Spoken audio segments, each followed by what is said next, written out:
Back in early 2020, I talked in a lot of these videos about the emerging COVID-19 pandemic.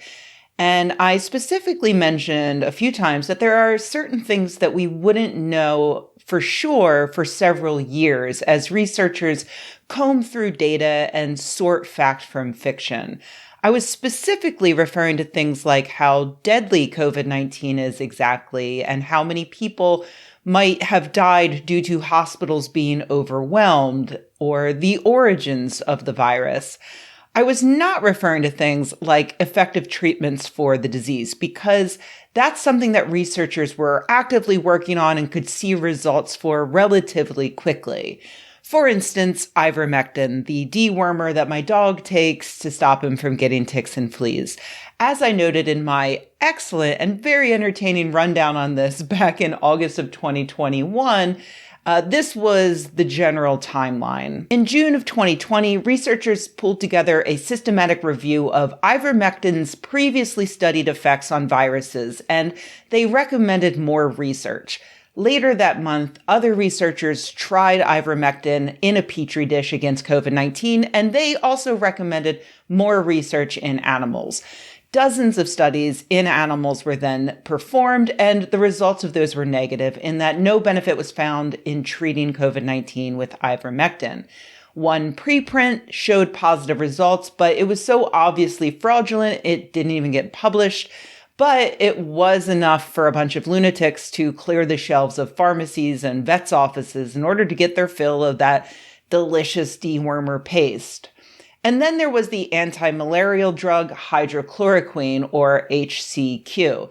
That was also identified early on as a potential COVID-19 treatment. And so, all the way back in March of 2020, microbiologist Jean-Marc Rolland, along with several co-authors, posted a preprint of a paper claiming to find the drug successfully reduced the viral load in 20 human patients with COVID-19. Researchers were immediately skeptical of this study. Microbiologist Elizabeth Bick pointed out that the study's timeline made no sense unless the researchers began before they even got their ethics approval. She also noted that the control and treatment groups were wildly different from each other, leaving multiple possible confounding factors to explain the difference between the two groups. Also, she pointed out that 6 patients in the HCQ group went missing before the end of the study, with at least one of them having died. It's incredible how effective a medication can seem if you just ignore the people who die from it. Did you know that bullets cure cancer? Yeah, just give me 40 patients, a gun, and my own science journal, and I'll prove it. More on the need for owning a science journal in a second. I won't go into all of the ways that this paper was torn to shreds within moments of its publishing. So if you're interested, feel free to click through and read Bick's post in full, where at the end she links to 8 other experts who pointed out major flaws in it. As always, links to everything I talk about in every video are found in the video transcript, which can be found at patreon.com/Rebecca and skepchick.org, and directly linked in the doobly-doo. Anyway, despite being torn apart by everyone, Rolland had submitted the paper to the International Journal of Antimicrobial Agents, where it apparently went through peer review and was approved in less than 24 hours. Wow! It's probably just a coincidence that the editor-in-chief of the International Journal of Antimicrobial Agents was named Jean-Marc Rolland. Probably a different Jean-Marc Rolland. It's probably just a weird coincidence. 1 month later, in April of 2020, the International Society of Antimicrobial Chemotherapy, which is co-owner of the International Journal of Antimicrobial Agents, announced that that paper did not actually meet its standards, but instead of retracting it, they instead published critical responses to it several months later. Cool, I bet that worked out well. Several of the paper's co-authors asked for the removal of their names from the study, but still it remained published. The critics continued to ask for a retraction. The ex-co-authors asked for a retraction, but all that happened was that one of the remaining co-authors of the paper, Didier Raoult, tried to sue Elizabeth Bick for being mean. Better research was then done and found no benefit from the use of HCQ to treat COVID-19, but still, the paper remained constantly held up as proof that Big Pharma or the government or China China or someone nefarious was trying to prevent people from accessing this cheap and effective medication. So people kept buying it and hoarding it, leading to patients who actually needed it to live a somewhat normal life to just suffer without it.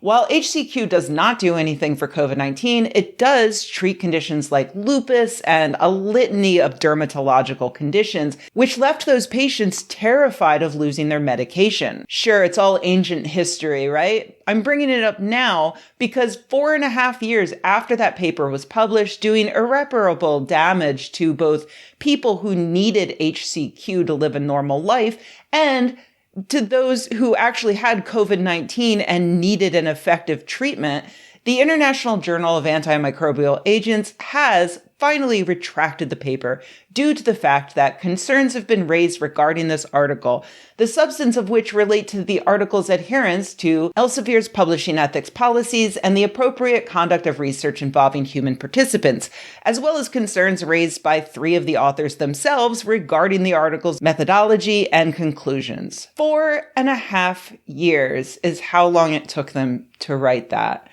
In that time, not only did several high-quality studies find no benefit to HCQ, but one meta-analysis published in Nature in April of 2021 found that treatment with hydroxychloroquine is associated with increased mortality in COVID-19 patients. By the way, earlier this year, another Elsevier journal published a paper claiming that the administration of HCQ during the pandemic caused nearly 17,000 excess deaths due to the drug's effect on the heart, but they retracted it immediately over the author's objections when people complained about irregularities in the data. Good to know they're on top of something, I guess. The entire thing reminds me of The Lancet taking a stunning 12 years to retract Andrew Wakefield's fraudulent study, which Wakefield himself made up in an attempt to get his own vaccine to replace the standard MMR vaccine and make a lot of money, but which ended up kicking off decades of fear-mongering about all vaccines causing autism, which they don't. None of them. Wakefield is a fraud.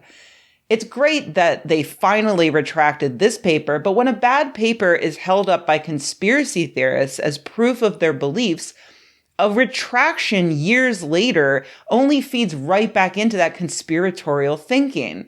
Aha, they say, big science is scared and now they're trying to censor the truth. These journals have caused an extreme amount of damage from a simple lack of decent peer review. Sure, loonies will still cling to preprints that they find online, but despite their anti-big science perspective, they're much more likely to notice and trust a study published in a supposed peer-reviewed journal. Honestly, these journals should be punished. They should be delisted if they have a history of this, like that journal Chemisphere was after they published that faulty black plastic utensil study I talked about a few videos ago. And even if this is just a first offense, they should be fined out the ass and forced to publicize the retraction in such a way that ensures as many members of the general public see it as possible. And I am far from the biggest fan of litigation, but the people who suffer harm from these fraudulent papers should sue the ever-loving shit out of them.